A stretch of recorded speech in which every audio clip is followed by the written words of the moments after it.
शीघ्र आसुथिबा प्रभु जीशु ख्रीष्टଙ୍କ नामରେ ସମସ୍ତଙ୍କୁ ପ୍ରେଜ୍ ଦ ଲର୍ଡ। ପ୍ରଭୁଙ୍କର ପବିତ୍ର ନାମ ଧନ୍ୟବାଦ ହେଉ।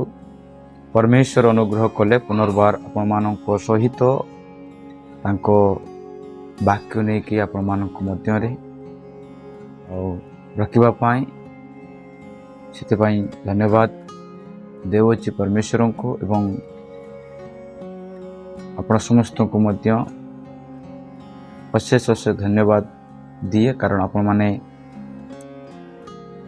ପରମେଶ୍ୱରଙ୍କର ବାକ୍ୟ ନିୟମିତ ଭାବରେ ଶୁଣୁଛନ୍ତି ଏବଂ ଶୁଣି ଆସୁଅଛନ୍ତି ଏବଂ ପ୍ରତ୍ୟେକ ବାକ୍ୟରେ ପ୍ରଭୁ ଆପଣମାନଙ୍କ ସହିତ ସହବର୍ତ୍ତ ହୋଇ ଆପଣମାନଙ୍କୁ କଢ଼ାଇ ନିଅନ୍ତୁ ଏବଂ ଆଶୀର୍ବାଦ କରନ୍ତୁ।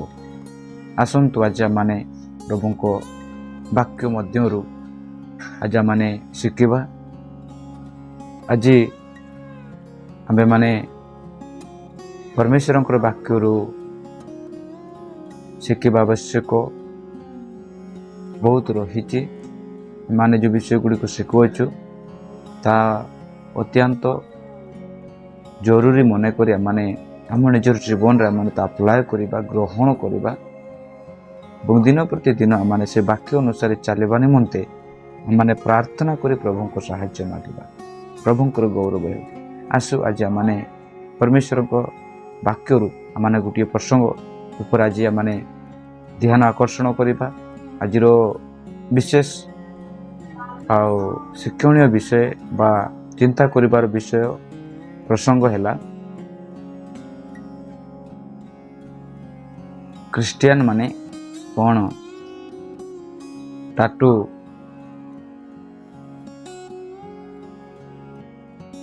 ତିଆରି କରିପାରିବେ କି? ମାନେ ଖ୍ରୀଷ୍ଟିଆନ ମାନେ କ'ଣ ଟାଟୁ ନିଜ ଶରୀରରେ ସେମାନେ ତିଆରି କରିପାରିବେ କି? କାହିଁକି ନା ଆମମାନେ ସବୁ ବିଷୟକୁ ଆମମାନେ ବାଇବେଲରେ ଦେଖିବା ବହୁତ ଆବଶ୍ୟକତା ରହି, କାରଣ ବହୁତ ଯୁବା ଯୁବତୀ ମାନେ, ବହୁତ ପ୍ରଭୁଙ୍କର ଲୋକମାନେ ଯାହା ବି ସେମାନେ କରନ୍ତି ବେଳେବେଳେ ଏହା ବାଇବେଲ ସହିତ ଜଡ଼ିତ ଅଛି କି ନାହିଁ, ଏ ବିଷୟ ବାଇବେଲ କହେ କି କରିବା ପାଇଁ ନା ବାଇବେଲ ଏ ବିଷୟ ମନା କରେ, ତାକୁ ବିବେଚନା କରନ୍ତି ନାହିଁ। ଯାହା ମନକୁ ଆସେ ତା କରି ଦେଇଥାନ୍ତି ଏବଂ ଅନ୍ୟ ବିଶ୍ୱାସୀମାନଙ୍କୁ ଦେଖି, ଅନ୍ୟ ପ୍ରଭୁଙ୍କ ଲୋକମାନଙ୍କୁ ଦେଖି ସେମାନେ କ'ଣ କରନ୍ତି, ଏସବୁ ବା ସେସବୁ କାର୍ଯ୍ୟଗୁଡ଼ିକୁ ସେମାନେ କରିଥାନ୍ତି। କିନ୍ତୁ ଆମେମାନେ କୌଣସି ପ୍ରଭୁଙ୍କ ଦାସଙ୍କୁ ଆମେମାନେ ନ ଦେଖି, କୌଣସି ବିଶ୍ୱାସୀକୁ ନ ଦେଖି ଆମମାନେ ପ୍ରଭୁଙ୍କୁ ଦେଖିବା ଏବଂ ପ୍ରଭୁଙ୍କ ବାକ୍ୟକୁ ଆମମାନେ ଦେଖିବାର ଅଛି ଯେ ପ୍ରଭୁଙ୍କ ବାକ୍ୟ ଏ ବିଷୟରେ ଆମମାନଙ୍କୁ କ'ଣ ଶିଖାଏ, କ'ଣ ବୁଝାଏ। ଆମମାନେ ସେଥିପାଇଁ ବାକ୍ୟକୁ ଆମମାନେ ପ୍ରାୟୋରିଟି ଦେବା। ପ୍ରଭୁଙ୍କର ଗୌରବ ହେଉ।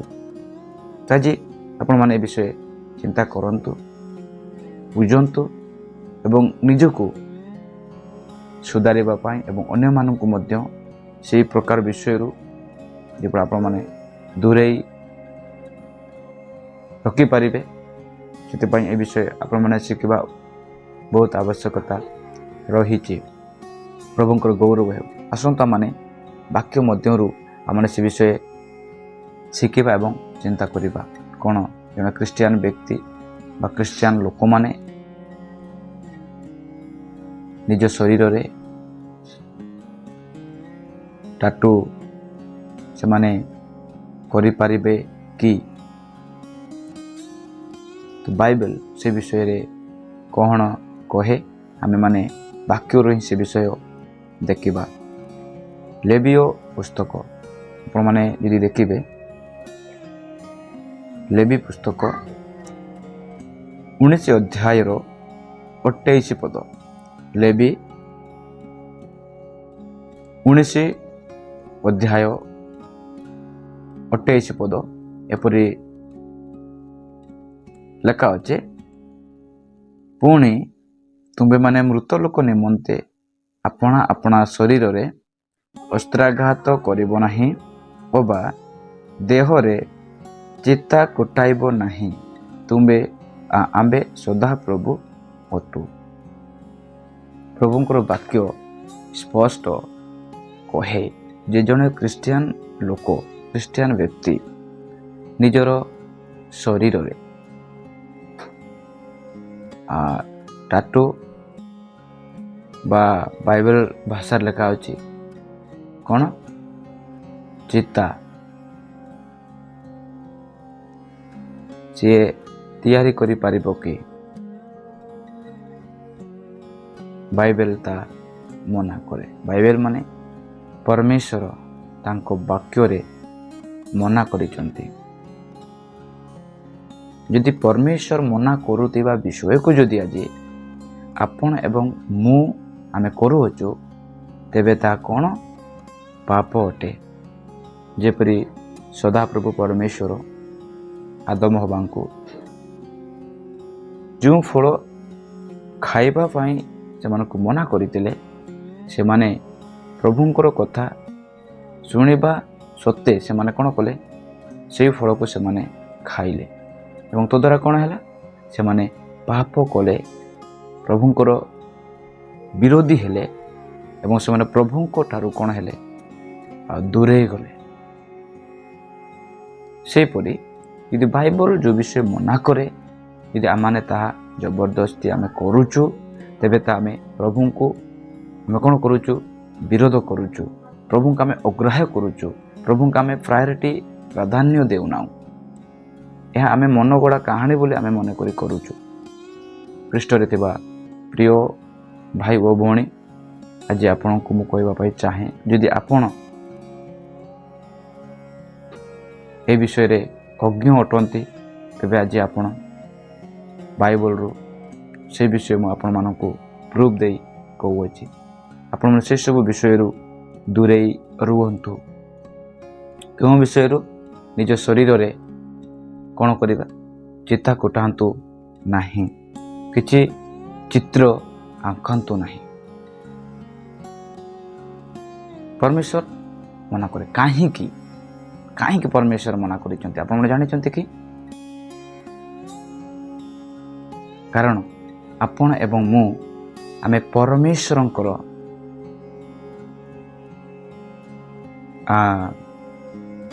ରୂପରେ ଆମମାନେ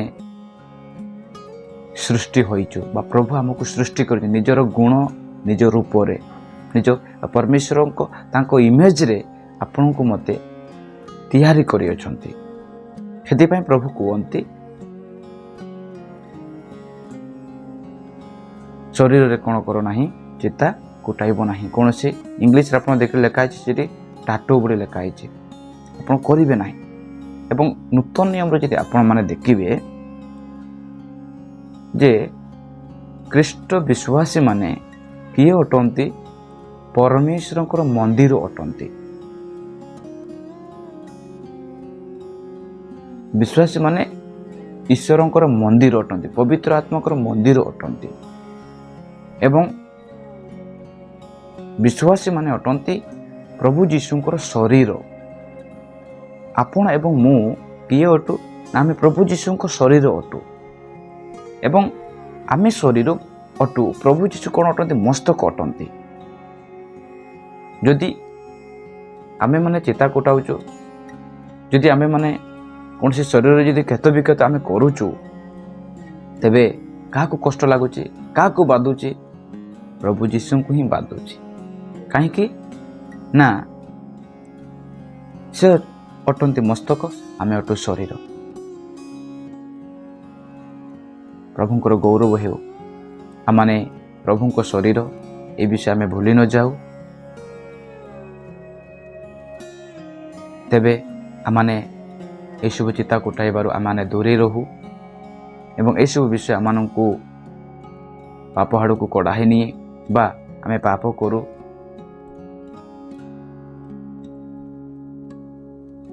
କାରଣ ଯାହା ମନା କରିଛନ୍ତି ପରମେଶ୍ୱର, ତା ଆମେ କରିଲେ ପ୍ରଭୁଙ୍କୁ ଆମେ ଦୁଃଖିତ କରୁଛୁ ବା ପ୍ରଭୁ ଦୁଃଖିତ ହୁଅନ୍ତି। ପ୍ରଭୁଙ୍କୁ ଆମେ ଦୁଃଖ ଦେଉଛୁ। ପ୍ରିୟ ଯୁବା ଓ ଯୁବତୀ, विशेष करी मोर भाई परी भौणी परी आपण मानकु अनुरोध करने मुझे चाहे आपण मैंने यह विषय करतु ना यह विषय दूरे रुहतु कौन से सांग साथी को कौन से फ्रेंड मान को देखी आपण मैंने करतु ना।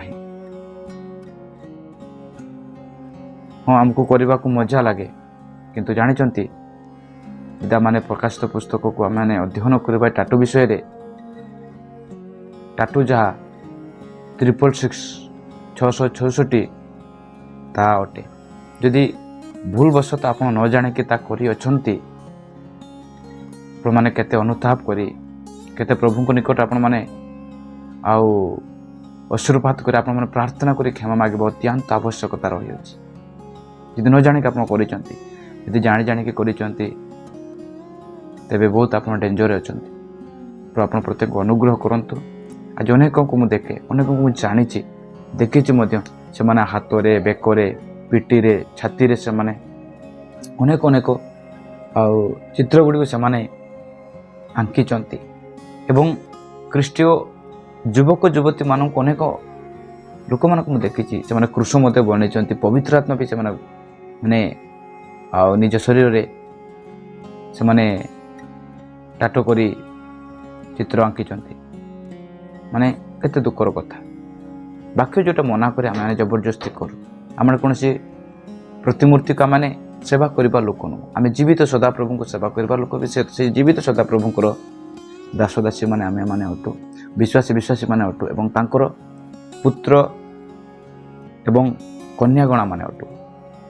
प्रभु आप प्रत्येक को आशीर्वाद करते। क्रिस्टियन लोक केबे भी निज शरीर रे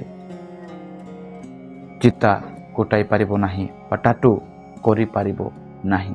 बाइबल ए विषय स्पष्ट भाव में मना करे। प्रभु वाक्य आप प्रत्येक को आशीर्वाद करंतु। समस्त को प्रेज द लॉर्ड।